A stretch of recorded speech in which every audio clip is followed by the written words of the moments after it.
Assalamualaikum warahmatullahi wabarakatuh. Yang terhormat Bapak dosen pengampu mata kuliah Ulumul Quran, Bapak Dede Sutisna. Di sini perkenalkan, nama saya Yasmin Mahfuz Azizi. Di sini saya akan membacakan surat Al-Kahfi ayat 65 sampai 66 dan akan menganalisisnya dari sisi asbabun nuzul dan tafsirnya.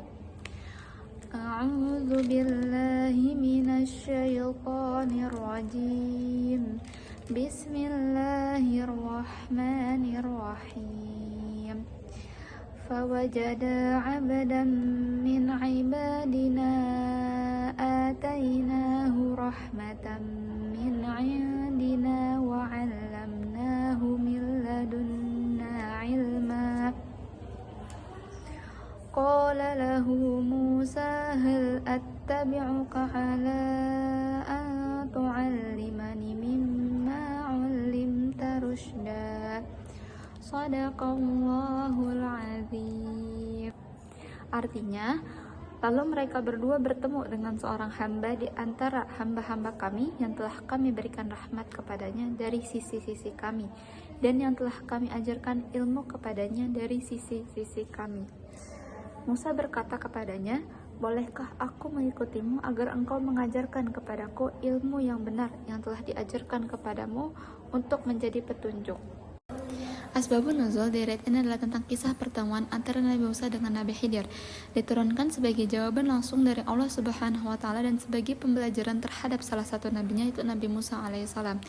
Diriwayatkan dari Ubay bin Ka'ab dan Abu Hurairah, Rasulullah Shallallahu alaihi wasallam bersabda bahwa suatu hari Nabi Musa alaihissalam berdiri di hadapan kaumnya untuk memberikan khutbah.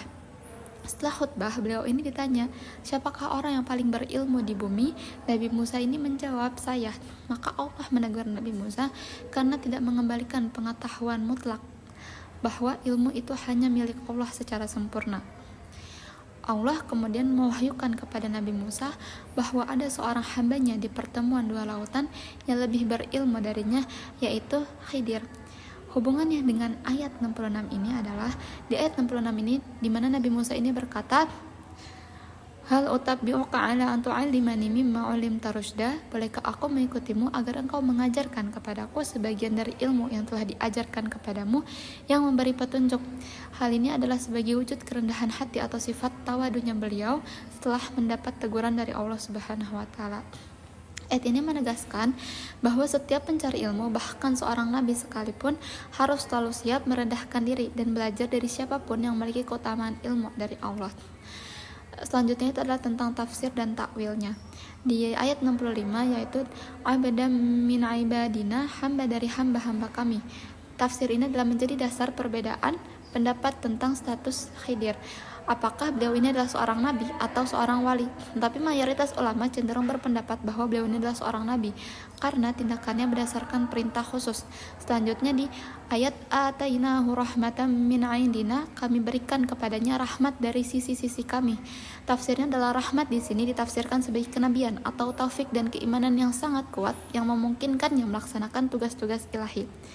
Selanjutnya di "Wa'allamnahu min ladunna ilma", dan kami ajarkan kepadanya ilmu dari sisi-sisi kami. Tafsir ini adalah menjelaskan tentang ini adalah tentang ilmu laduni dan ilmu yang diperoleh langsung dari Allah. Takwilnya adalah ilmu ini adalah ilmu hakikat atau ilmu rahasia yang mengungkapkan hikmah tersembunyi di balik takdir.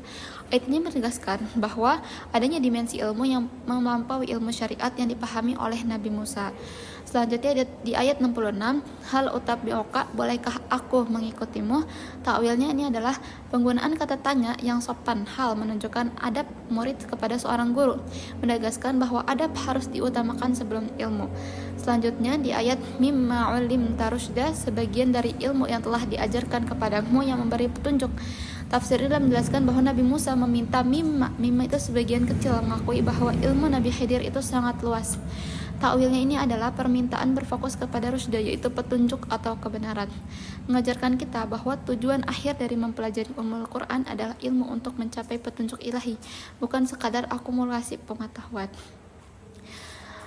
Sebagai penutupnya, di ayat 65 sampai 66 ini adalah pembelajaran bagi kita sebagai penuntut ilmu, selalu menjunjung tinggi kerendahan hati dalam keilmuan, bahwa ilmu itu harus dicari dengan adab dan tujuan utamanya adalah untuk mencapai sebuah petunjuk. Sekian dari saya, kurang lebihnya mohon maaf. Wassalamualaikum warahmatullahi wabarakatuh.